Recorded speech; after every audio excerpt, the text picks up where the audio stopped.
will commence a $20 million water supply project from St. David to St. George's. At least $8 million will be spent this year on that project. It is expected that 65 jobs would be created. In order to advance private sector projects, Cabinet has established a business facilitation committee to meet with the developers on an ongoing basis to identify and assist in removing bottlenecks in the way of implementation and completion of these projects. The committee will be chaired by the Minister of Finance and include other senior government ministers and officials. It shall also include representatives from key business facilitating institutions. At this moment, government is engaged in negotiations with a foreign bank aimed at assisting one or more of the developers in raising concessional financing for the projects.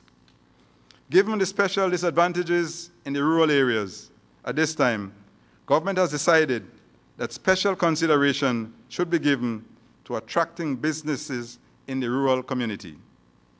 Ladies and gentlemen, the small business sector is pivotal in the provision of local goods and services to the public.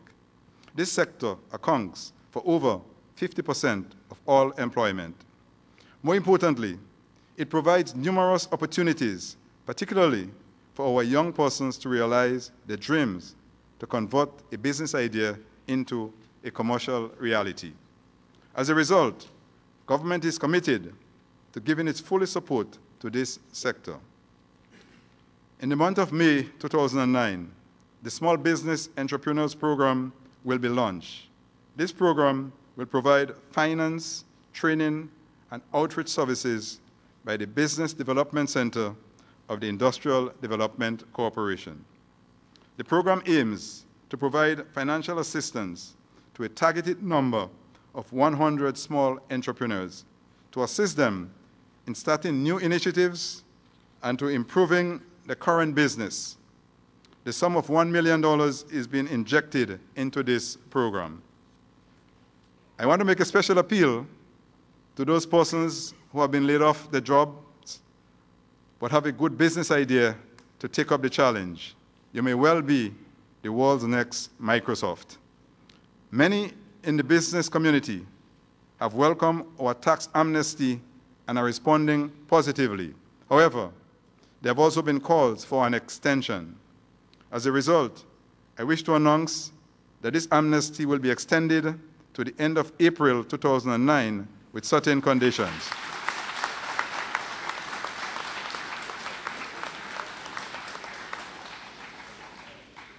It is hoped that this extension will be maximized by those who are yet to do so.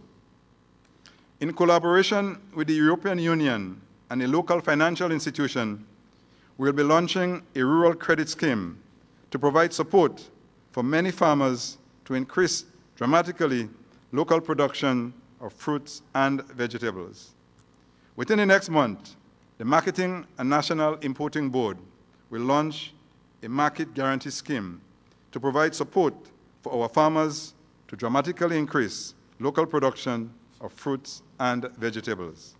This program will be a joint effort by the MNIB, the Ministry of Agriculture, and targeted farmers. Under this program, the MNIB will be charged with providing marketing intelligence and guaranteeing the badly needed market for the produce of our farmers. Specific fruits and vegetables have been identified for both local consumption and export under the scheme. We view this initiative as fundamental to the achievement of our food security goals, the generation of foreign exchange, and the provision of employment for our farmers.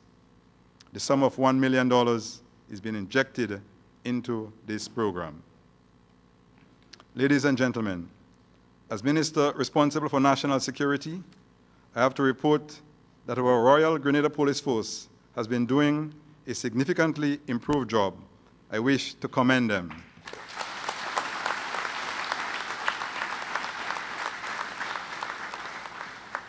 However, in difficult economic times, there are those who may be attracted to a life of crime. I want to take this opportunity to urge all citizens to be our brother's keeper. We need to pay attention to our surroundings, seek each other's interests, and to collaborate actively with the police. Ladies and gentlemen, if we are to fulfill the plans outlined above, we need to work closely together as a nation. The need for a multi-party approach is greater now more than ever in this crisis. For this to happen, we must arrive at a consensus, hammered out on the basis of mutual trust and respect for all stakeholders. We must build a social pact in which we all recognize the need for unity and shared sacrifice.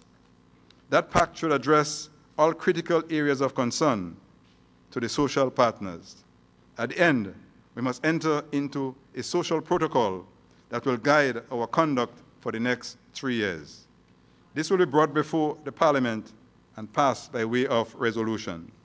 Fellow Grenadians, the survival of this crisis requires bold actions.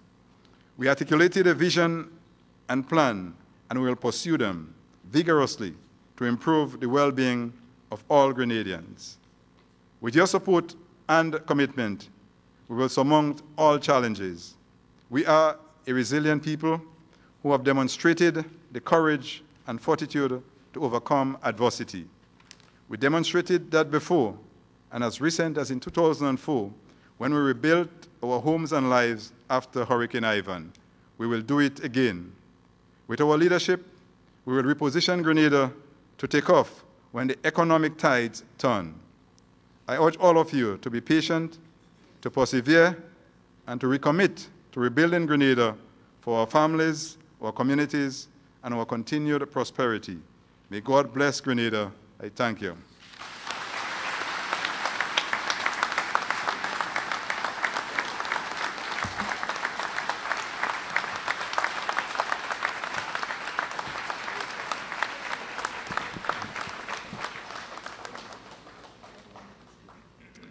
Thank you very much. You may be seated. Ladies and gentlemen, I think it's, when I mentioned the word historic as well at the opening, I think it's important for me for us to lay some, I hate to say rules in this environment, but I suppose it'll turn out to be that anyway. It's the first time we get to interact with the